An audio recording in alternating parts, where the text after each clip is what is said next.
Hello and welcome. Today I am going to talk about the Denafrips Ares II R2R DAC. And there's a few reasons why I think it's important to do this video. So I heard about this Denafrips product from Steve Guttenberg's YouTube channel. He did a very favorable review of the product. But there's a few odd things about the company and the product, so I wanted to tell people about that so they could maybe make a better decision about buying that unit. So the thing about Denafrips is they don't have any distributors in the United States or anywhere in the world except, I believe the only distributor is in Singapore. It's a product made in China, but their only distributor is in Singapore. And the name of that is Vinshine or something like that. So you have to order it from Vinshine, and then they ship it by DHL. And in my case, I was told after I ordered it that they had about a 3-week wait. But it came ahead of schedule, and after 1 week it arrived at my doorstep. It came in this relatively small box via DHL. And in terms of the nuts and bolts of ordering, I ordered it on the Vinshine website. The price at the time was a little over $1,000 Singapore dollars, which translated into I think about 700 or 750 US dollars. And I bought it with a credit card on their website. And there were no other charges except, I believe, the credit card company, MasterCard, charged like 20 bucks for, I don't know what it's for, some kind of free currency conversion or something like that. It's just their way to make a few bucks on it. But here's the thing, if you buy this product, you cannot return it. So there's no trial period, so you have to be pretty confident that you're going to like it and you're going to want to keep it. It does have a warranty, though, in order to get that, I forget how long, it's like a 3-year warranty or something.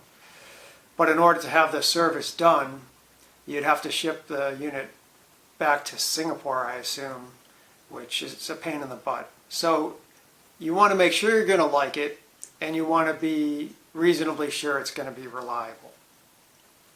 So with that said, I'll get into this review. I've got some notes in my hand here. So as I mentioned, it's an R2R DAC. It's not face-to-face or person-to-person. It's R2R, meaning resistance and 2 times the resistance. And this DAC and many others use this scheme.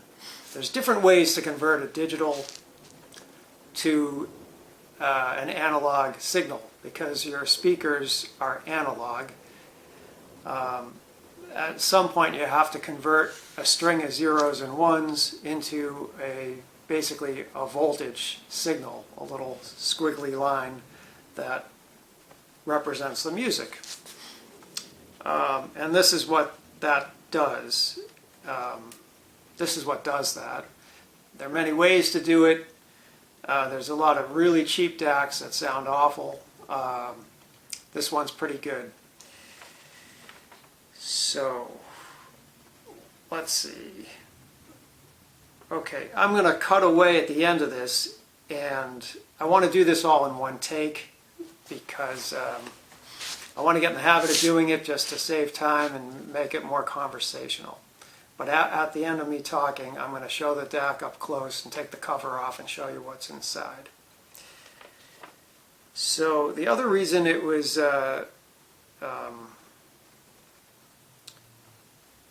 this is not going well. Bear with me. So I had a product made by a company called Schit Audio, SCHIIT, in California. It was a very expensive DAC, called their Modi multi-bit DAC. It was $250, tiny little box. And compared to what I had, which was a Wi-Fi radio that I connected into my stereo, it sounded pretty good. When I first heard it, it was much fuller, fuller sounding, and I could hear more.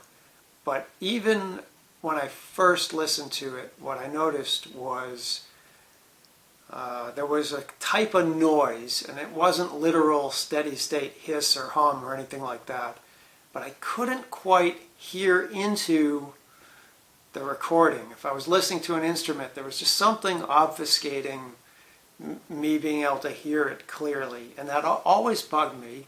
But it was an inexpensive unit, and when I heard this review of this Denafrips unit, I thought that might be what I need to get over this hurdle. So I bought the Denafrips, installed it, not knowing how much I would expect a difference, how much it would sound different.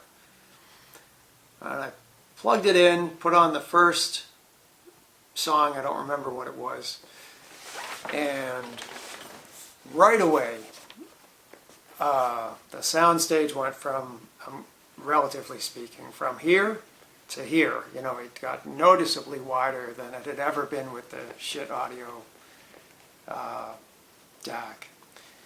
And there was just a whole wealth of detail and subtle textures and air. The bass was better.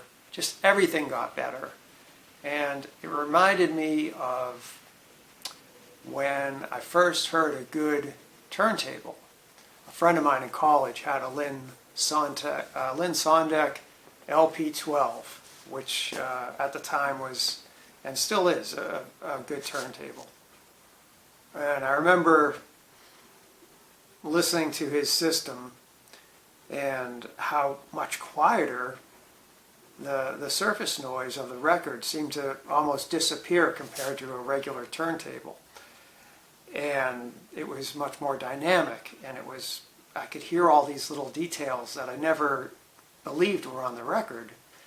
And I sort of equate this experience, because I am not that experienced with digital hardware, to that experience I had in 1982 listening to my friends Lynn Sondek in college. So let's see, what else? So, okay, I'm not going to make this too long. In conclusion, I'm very happy with the unit, and I consider it to be cost effective. You know, there are DACs much more expensive. This was not a subtle change. This was to me, it was a day and night change.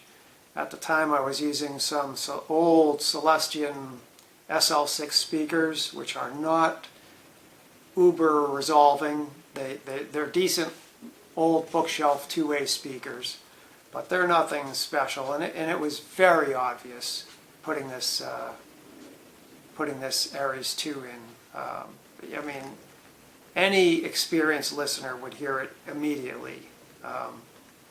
So it's not a subtle difference. It's expensive in a way compared to what a normal Best Buy stereo might cost. But in the high-end world, $700 or so plus is not very much for a DAC, and it hits above its price range.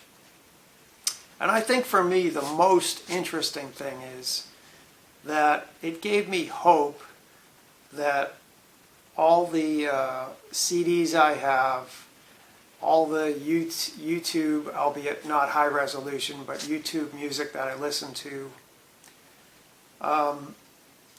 that there was more in the recording that could ultimately somehow be pulled out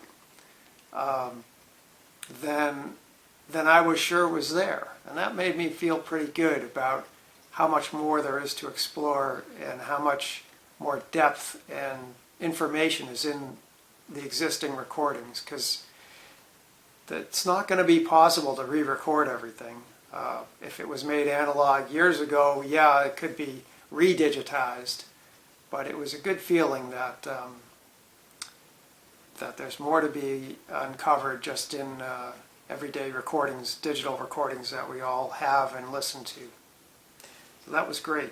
And I'm very curious to hear not only Denafrips Terminator, which is their top-of-the-line DAC. This Ares II is basically their entry-level DAC.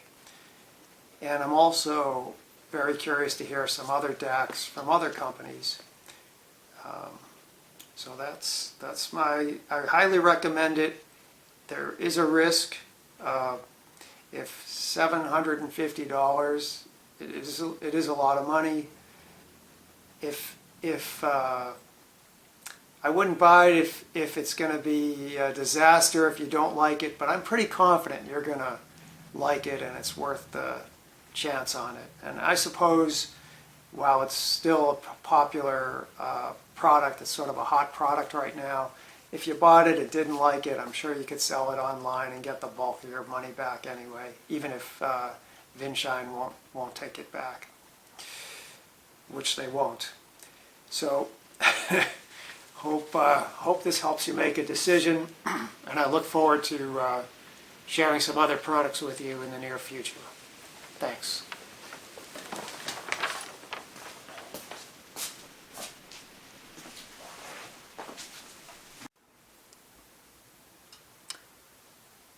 So this is the front of the unit here, and when you first turn it on, it's in standby mode. You see this LED indicates standby. And when you want to listen to it and use it, press this, and some lights over here light up. This shows these first 5 buttons are the input selectors. So this is showing that right now the USB input is on. You see that light? And these lights on the bottom come on automatically. See, if I go to coax, there's no input, so it's not telling you the sampling rate and the oversampling. But anyway, so these are the input selectors. There's a USB, there's 2 coax, there's 2 optical inputs. Then this button here is a very interesting one, which I want to do another video on. It's the phase, absolute phase button. This is inverted, and this is non-inverted, and then there's a mute. And that's all there is to the operation of it.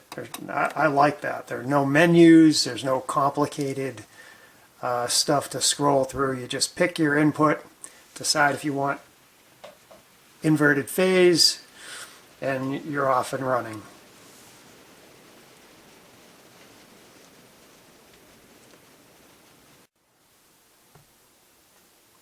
The back of the unit is also very straightforward.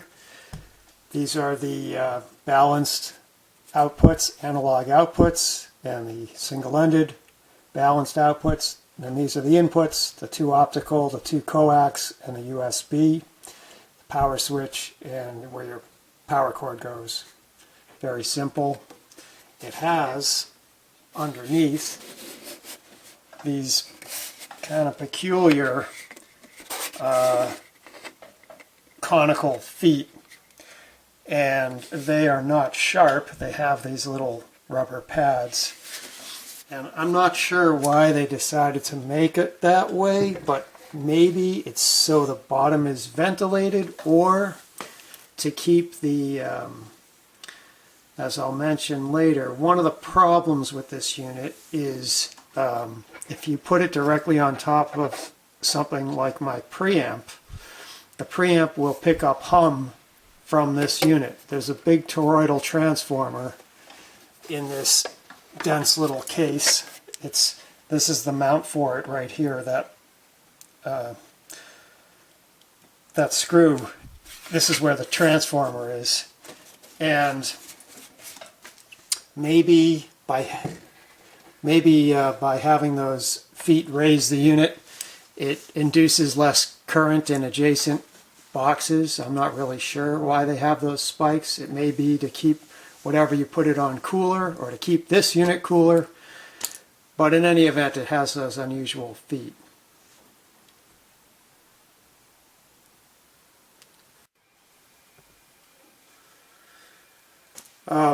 One of the minor criticisms people have had about this unit is that these small LEDs are hard to see.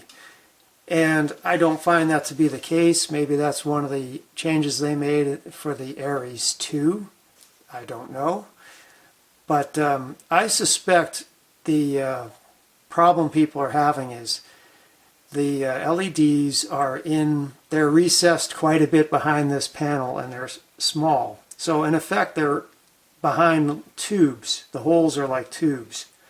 And if you look at them at an angle, I'll try to demonstrate that. Well, there, they appear to go out. And if I come back straight, they come back. And I think that's why people had trouble seeing them. You have to be looking straight on at the unit more or less, or you won't see the lights at all. I'll also want to mention that the one technical glitch I've had with the unit is on dry winter days when you get static charge on your body. When I would, for example, press the phase button, sometimes there'd be a little static spark, and the unit would shut off, or it would go quiet for a second or two before it came back up. And that was a little disconcerting to me, especially because if anything went wrong with it, it would be hard to get it serviced because I'd have to send it back to Singapore. So what I did as a solution to that was, before I got in the habit of, before I pressed any button on the Ares II, I'd go up to the audio research preamp and just tap that. That would discharge any static on my body, like that, and then I'd come down and press this. And by doing that, it wasn't an issue anymore.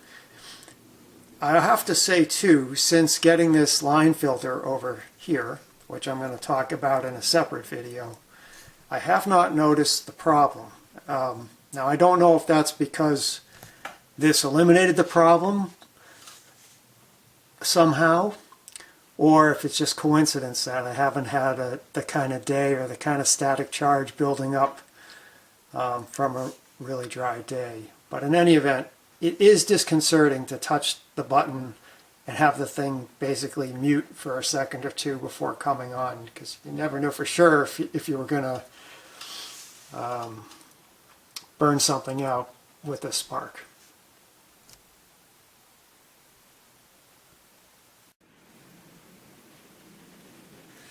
Now I'm going to show you what's inside this unit, because I don't know about you, but I always want to see what I'm getting.